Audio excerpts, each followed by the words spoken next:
Hello! In today's video, I'm going to be giving you a tour of Meiji-ya, which is perhaps Japan's most upmarket supermarket. It's maybe the equivalent of somewhere like Waitrose or Marks and Spencer's in the UK. Now, the name makes me laugh, at least when they spell it in English, which is what they do for their logo, but they spell it Meidi-ya, and that D sound doesn't really exist in native Japanese, so it's a bit strange for anyone who speaks it. It's like, why didn't they just put Meiji-ya? Now, you do see this with other brands, like Nintendo is said Nintendo in Japanese, and Sony is said Sony. We just don't have those long vowel sounds, so they're a bit different. Maybe a bit more of an obvious example is Mazda in the West is Matsuda in Japanese, which is, it feels a lot more Japanese, right? But with Meiji-ya, it's like, why didn't you just call it Meiji-ya, because in English we can say the G sound. My guess is that because this brand was founded in the late 19th century, the romanization rules were perhaps a bit different at that time, because during this period Japan still hadn't really built strong relationships with the West, and that's what this period in history was all about, literally sending people around the world to form alliances and learn from the West, and so Japan could modernize itself. And I guess Meiji-ya was a part of that, because I've read that it was one of the first stores to start importing Western goods and Western foods into Japan, and it still does that to this day. It sells imported goods along with traditional Japanese goods at the same time. Apparently they were also one of the first companies in Japan to bottle and sell orange juice, which was revolutionary at the time because fresh fruit juice was not a thing that was drank in Japan. I think they've got about 20 stores in Japan, and one of those is here in Namba, Osaka. By the way, the Namba English spelling always feels a bit off to me as well, because there's no M sound like that in Japanese. So I don't know why they don't just write it Namba, which is how you say it in Japanese. But anyway, this video is not about linguistics so much, it's about me giving you a tour of Meiji-ya, which is inside the depachika, the basement floor of Takashimaya, which is a department store. And the whole of my last video actually was about all the foods you can get on this depachika floor in Takashimaya, but Meiji-ya is kind of just somewhere in the middle of all this stuff. It's actually kind of hard to tell where the shop starts and ends. It's only a small section of this floor, and I've probably never been to a shop that's so kind of vaguely defined, and I feel like you could easily just like walk off with your stuff and into the rest of Takashimaya, but we won't do that. I'm just going to grab a basket here in front of this shelf of what looks like imported chocolate and then granola. And is that some baby food at the top? I don't know. A tea brand there that I recognise from the UK, along with some Japanese teas. And then here we've got some party plates and cups if you're throwing a party on the left, and then some cakes and donuts, and then a small ice cream freezer section with other frozen desserts in. Yeah, it's really not the biggest store, and I'm still at this point trying to figure out just how far it does extend into this basement floor at Takashimaya. So they've not got absolutely everything, but they have got quite a lot of really high quality stuff. So that's why you'd come here, for the really nice stuff. Like olive oil. This is probably a good place to get something like olive oil, something that you want to be really high end and you're willing to splurge a bit on. So they've also got things like pizza and wraps. You don't always see them in Japanese supermarkets.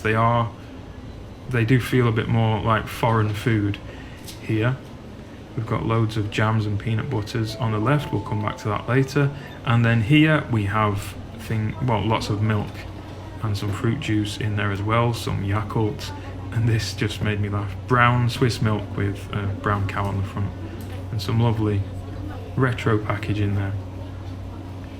And then on the right here we're getting to a shelf which is regional goods. So as you can see, it says Osaka, and this is all stuff that is popular and famous around here. So we've got some beni shoga on the right there, which is like tangy ginger, which goes on things like okonomiyaki and takoyaki from this part of the world. And here I am picking up some taco.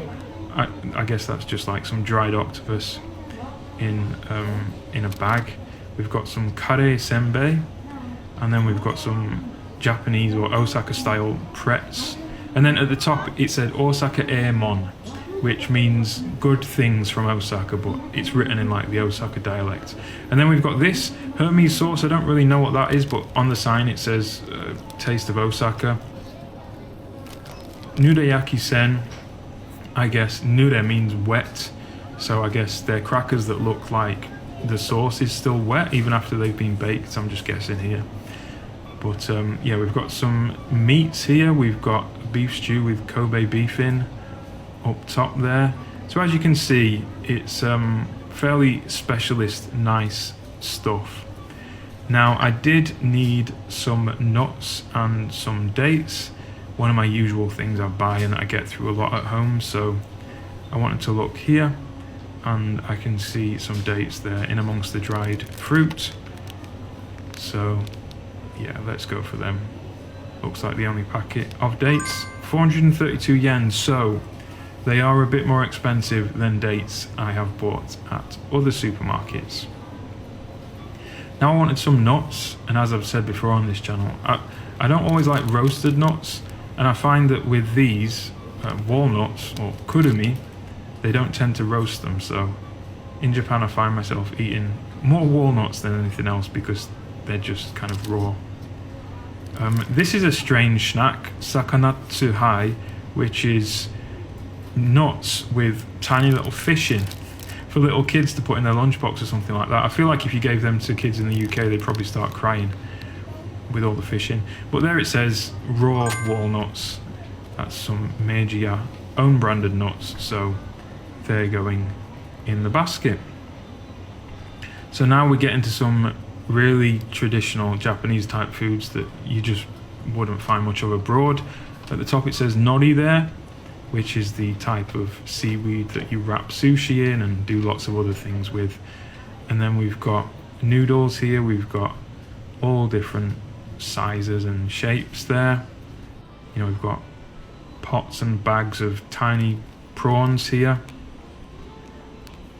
Obviously all this stuff very common in traditional Japanese cooking. Katsuo bushi, which is like the really thinly shaved tuna flakes. And I think these here, I think that's what these flakes come from. Like if you want to shave off your own flakes. It looks kind of strange, but I think that's a dried fish basically. And then this is all stuff for making broth and dashi and things like that. Lots of different fish flavors. Like in the UK, if we have gravy granules like Bisto, here in Japan they've got basically like fish flavor granules. I assume that's what that is. Looks like some kind of dried fish granule. And then more of that kind of thing here. Maybe some mirin at the bottom. But this is a more recognizable sight for people from the West.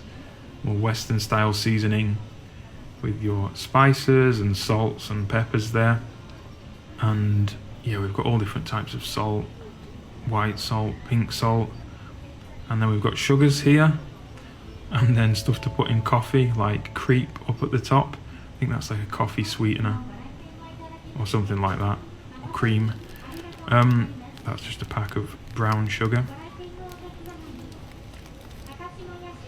So let's head on through to the next section. It's a bit cramped. Yeah, and then we've got the chilled stuff here. So we've got little packets of, again, octopus, smoked and sliced up. And then we do have loads of cheese, and a lot of this will be imported. And I know Meiji-ya were one of the first stores in Japan to start importing cheese, which just isn't traditional in Japan. It's still quite expensive and hard to get hold of at times. This was funny. Canned bread, very light tin there. I don't quite know what you do with canned bread. I didn't feel the need to buy any and try it out for myself, but just some different crackers and canned bread on a shelf there. And then we've got more cheeses, as you can see, all different types, if you're willing to splash out a bit. And then there are loads of people queuing up on the left here. Now let's head into this section. What you can see on the right, that's not Meiji-ya. That's just another stall within Takashimaya. So we've got some Japanese chilled stuff here, like some tofu, which I do need. We've got some different types. We've got momen, I can see there, which is the firm type of tofu. I've picked up yakidofu, which means it's been grilled a bit. So it's got that brown pattern on the top. 252 yen is a bit more expensive than I would normally spend on tofu, if you've been watching my other videos. Now we've got some more Japanese stuff here, pickles and konnyaku, and then behind us, yep, we've got miso and different sauces and seasonings. There's some eggs on the left there, I think we can all recognize those. And then some umeboshi, some dried plums, very popular in Japanese cooking. And then we've got some things like manju, dumplings, from China originally, but very popular in Japan, a great konbini snack. And then behind us here we've got Japanese dessert type stuff. There we go, some anko azuki that I've often spoken about on this channel before, the red bean type thing that is really popular in desserts here. And then we've got loads of like gourmet, which is like sesame seed stuff on the left there. Let's see what else we can find. This shelf is great if you want to cook your own ramen. Got everything you need there. And it would be a much nicer bowl than buying some instant ramen probably, because everything in this place is really nice. And it's more expensive, but you get what you pay for, right? So we've got some more kind of boiled vegetables on the left there.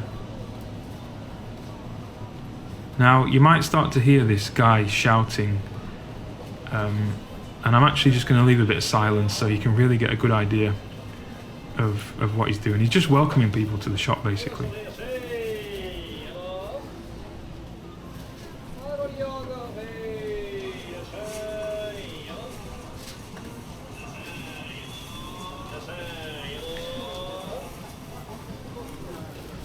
And here we are, one of my favourites, maitake, that's going in there. Not too expensive at 108 yen. Yeah, I sometimes wonder what it's like to work in one of these places and, you know, if you've got to say irashai to everyone who comes in basically, you probably just go on to complete autopilot and you just probably find yourself saying it when you get home, I imagine. So, some onions, quite expensive there. 3 onions for 399 yen. Got some gobo there above them, some burdock root. But yeah, I think at this point I'm just deciding, do I want to spend this much money on onions? And I don't really, so we might come back there later once I've had a think. I do need some onions though, and I also need some sweet potatoes. Again, on the more expensive side there, 600 yen for some sweet potatoes. These I hadn't seen in a while. That's more like the sweet potato we get back home in the UK, the more brown orange type. But what's more popular in Japan is this kind of more purple pink type. The flesh inside is kind of white cream colour, a bit yellowy. And yeah, pick up a packet there. And at 398 yen or 99 yen, we can go with that. Lovely mushroom selection, as always in Japanese supermarkets. We've got jelly ears, which you kind of normally only see actually out in the wild in the UK, but I guess they're grown to be sold here as well. Great selection of fruit and veg here. But as I always say, you know, even at a cheaper supermarket, fruit and veg in Japan is expensive, and so I find myself not eating quite as much as I do back home, which is unfortunate. But I'm going to get some nasu here, some aubergine or eggplants, some tiny little ones there, which are common in Japan. And I could make a joke about you know, eggplant emoji being small in Japan. But I'm not going to, because this is a family channel. Do need some bananas as well, so I'm just checking out the prices here, because yeah, the price range really can get quite high, I'm finding, here in Meiji-ya. And I'm not here necessarily to buy really expensive fruit and veg. But speaking of really expensive fruit and veg, I think we're about to see some on the right here. So how about a pack of grapes for nearly 6,000 yen, which is, you know, about £30. I don't think... I've never bought any fruit like this in Japan. I do see it quite often, you know, strawberries there for 3,000 yen, so that's like £15. It's just unthinkable back home. I don't know. I feel like the quality couldn't be ever high enough to justify this amount of money. Got some melons here, 4,000 yen for a melon, you know, about £20. But I guess that's what this place is for. Buying really nice stuff that you can't necessarily get elsewhere. I saw these baby corn for 150 yen. That's more my kind of price range. So they're going in the basket. And I realised I wasn't going to get any onions from any other part of this store. So I'm back. And I'm just going to pick up the ones for 299 yen. That seems a decent price. Well, about as decent as I'm going to get. For 4 onions, about, yeah, just over £1.50 in British pounds. And I'd kind of got the lay of the land now. And I knew how much floor space Meiji-ya took up. I think this is a shelf. This looks so cool. I don't even know what it is, and I kind of don't want to know, but how cool does that look? It looks magical. I think this shelf is like for stuff for the new year, which is obviously coming up. Really big time for Japanese people. We've got Shinnen mayonnaise, New Year mayonnaise in jars there. And nabe stuff there, so hot pot stuff. And we've got some chestnuts, some sweet chestnuts in syrup there. Yeah, at New Year in Japan they eat something called osechi ryori, which is a lot of kind of traditional boiled vegetables and fish that for people in the West, I mean, I had it once and I really, really disliked it. It's a lot of fishy flavours that we're just not used to, and I don't think I'd ever want to eat it again. Yeah, so we're back at the jams and the peanut butters here. And down at the bottom, I did spot, again, some stuff that's imported from the UK. Yeah, here we are. What's it called? Is it Wilkins & Sons? I don't think I've ever had it, but I do recognise it. So that's the type of thing you can get here. But, you know, the things that I actually want, I've still not found in Osaka a shop that sells tins of Heinz baked beans, or any baked beans. I would love that. That's what the people want, really. Not marmalade. We can get Japanese marmalade, but we can't get Japanese baked beans. When I used to live in Kobe, there was a shop that sold them, and they'd be ridiculously expensive, but once in a while for a taste of home, it's okay. And speaking of a taste of home, we've got some Yorkshire tea here, which, as a Yorkshire lad, makes me very happy to see. They've got the loose leaf version and the tea bags there. Japan does seem to do this loose leaf thing more than the UK, for example. We always just buy tea bags, right? And some of the tea brands here. Red Bush, Rooibos. Thought about getting some.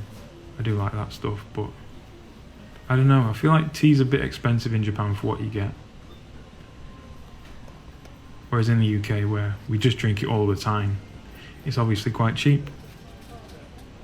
And so this section is snacks and sweets and candy and things like that. Advent calendars there. Wonder if they've caught on. Probably not in Japan. Some French. I don't even know what these are. Probably almonds. Like sugared almonds, maybe, I'm guessing. And then we've got some imported sweets and candy. I can see some stuff from the UK, and then some more traditional Japanese things there. And I did want some crisps or some chips. So I had a look at this shelf, got some Doritos there. And then down at the bottom, this brand caught my eye that I'd never seen before, called Hula's. So there's this packet, which from the colour you can probably tell that's the salt flavour. And then this is nori shio, which is seaweed salt. Seaweed and salt, I guess. And yeah, kind of expensive, but I thought I'd try them. And actually I have eaten those by now, and they were really, really good. They almost tasted like cheese and onion, which was a nice surprise. And then we've got some Japanese traditional stuff. Those things in the top left looking more like something you might smoke. I've never eaten those, I don't know what they are. But I have eaten these that I've got in my hand. Some soramame senbei, some broad bean senbei.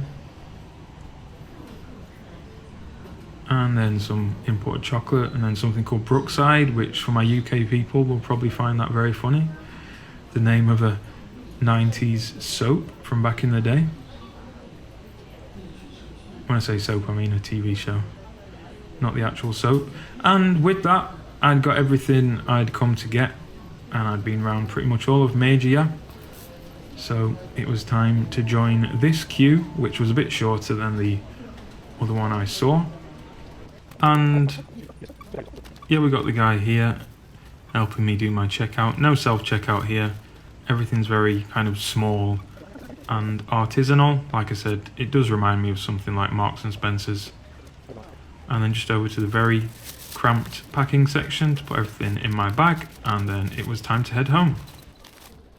Okay, so we're back at the apartment now, and here's the haul that I got from Meiji-ya or Takashimaya, the department store. So I got some dates, some walnuts, some potato chips, nori shio flavour, seaweed salt, some small aubergines or eggplants, yakidofu, like grilled tofu, some sweet potato, some bananas, some baby corn, some baby sweet corn, four onions there.